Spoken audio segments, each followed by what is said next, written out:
Hey everybody, welcome back to another gear review. Today we're taking a look at body cameras. So lately I've been on Amazon and eBay and I'm noticing that a lot of affordable body camera options are becoming available. And when I say affordable, they're anywhere from $50 to $100, and a lot of them have very positive reviews. So that got me thinking that the body camera industry was really stepping up its game, because before you had the choice between maybe some GoPros or GoPro knockoffs or an official like Taser body cam, which is going to cost an astronomical amount of money. But it seems like a lot of more affordable and durable options are coming out. So I took the plunge and got sent this sample by a company called Boblov, and it's a Chinese, or it's an Asian company. I'm not sure if it's in China, but they were gracious enough to send us out a sample so we could try it out. But I want to go over what comes in the box and the unit itself, and then we're going to take a look at some of the basic tech specs. I'm not going to bore you guys with all of the nitty-gritty details. I'll provide that in the description, but just to show what comes in the box and how to mount it to your gear, and then we'll go over some of the footage that I've used and taken while wearing it. But let's dive right in and let's see what you get. So when you open the box, it's just plain.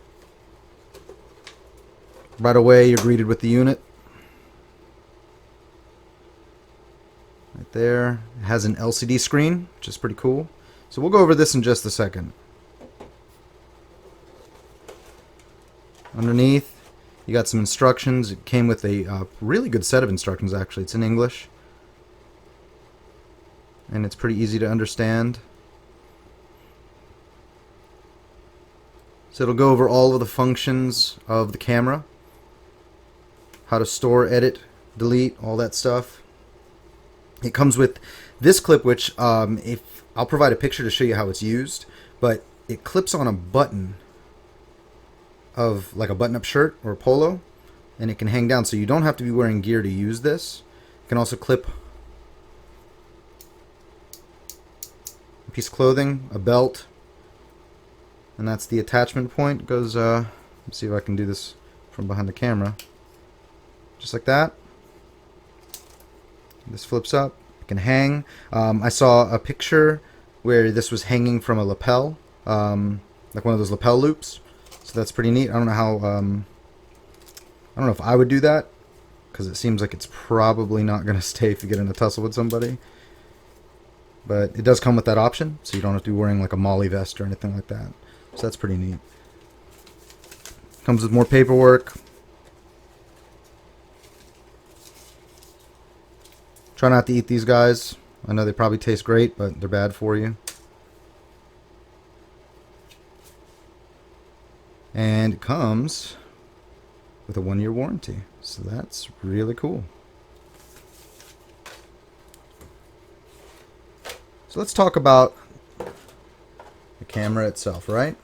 So one feature that is coming standard with most cameras now are IR lighting of some kind. So you can use this as a night vision camera at night, which is great, because some of the older stuff, including my GoPro, can't do that. So when I've used GoPro footage in the past, at night when I'm at work, it doesn't show up, and it's pretty awful. Guys, you need to protect yourself if you work in the industry. Body cameras are so important, and everybody is switching over to using some sort of recording system because people are out to get people. And if you work in the industry as a law enforcement officer, security, anything like that, bail enforcement like us, people are going to try to screw you. They're going to try to say that you did things you didn't do, and the only way to protect yourself now is to have proof on video. So please get a body camera if you work in an industry, and these are not too expensive. This one I think is close to $100. I've seen ones go down much cheaper than that, but for a good quality camera, $100 is nothing. So please think about investing in your safety and in your future. So let's go over some basic tech specs. I'm not going to get into all of the details, but I will provide the ones I don't go over in the description below. But the lens is a 150-degree lens with an f1.8 aperture is what it says, and the max resolution that I'm seeing is 1296p, which is 1728 by 1296 at 30 frames per second. And that can go down to 1080, 720, and 480. Obviously, that's going to drain your memory card differently. So, you know, depending on what you need, if you need something with a lot of detail, I do recommend that you crank up your resolution as high as you can go because details are very important. But for those of you guys that just need the space, you can dial it down if you want to. It has dash cam mode, which is cool. So if you can mount this in a car, it will turn on, as far as I know, when you turn the car on, and then I guess it turns off when you turn it off. But I don't use this as a dash cam, so I'm not too certain. It has auto white balance and auto exposure, which is great. And it has a super storage function as well to increase record time. That, as far as I know, may decrease your resolution, so be careful about that. It has really cool features that I found when I was playing with it, and I'll show you. Oops. When I was playing with the camera, I found that it had some really cool features that I had to kind of discover on my own, even after reading the manual. But I'll go over some of the stuff I found out. I found out that the night vision works. It definitely works, and I think that is an amazing feature of any body camera, because if your body camera can't see at night, it's kind of useless.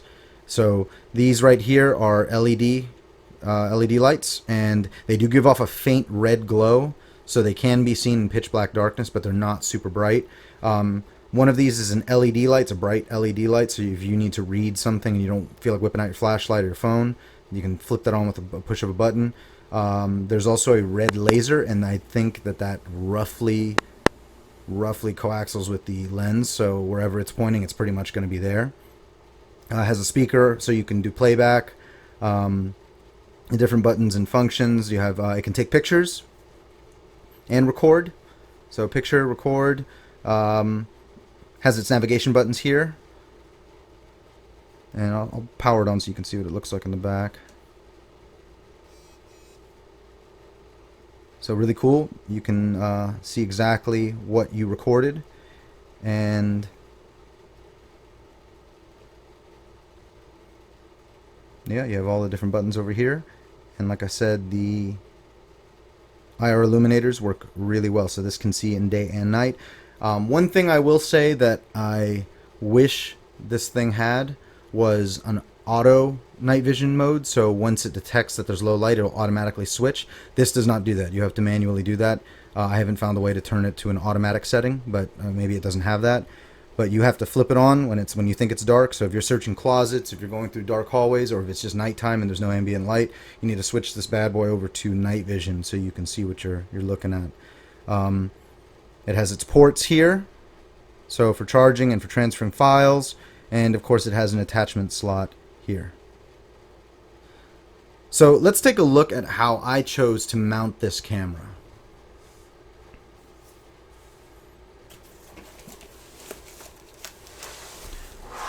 On my Mayflower L-Pack, there's not a whole lot of MOLLE, right? And that posed as a problem because I really didn't know how I was going to mount the camera to my gear. I found a great solution, and it is the second clip that comes with the camera itself, and it's this right here, right there. And at first I didn't really know how to mount it to the MOLLE because it didn't look like it was meant for the MOLLE platform at all, because it was sideways. So for a normal horizontal MOLLE, as it comes, it will be fine. But if you are using a carrier that's slick like this and there's minimal, these vertical MOLLE strips actually still work because, and I'll show you why, when you put this thing on, and it's hard to do this behind a camera, when it clicks on, you can turn it. So this is how the configuration comes originally for horizontal MOLLE. So you would just flip that and put that in there. So when I found out you could turn it, I knew that this would work well with my carrier, my vest. And as far as I can tell, aside from the spring loading action, because of that opening right there, otherwise, I really don't think that the camera is going to come off at all. And it's easy to take on, it's easy to take off.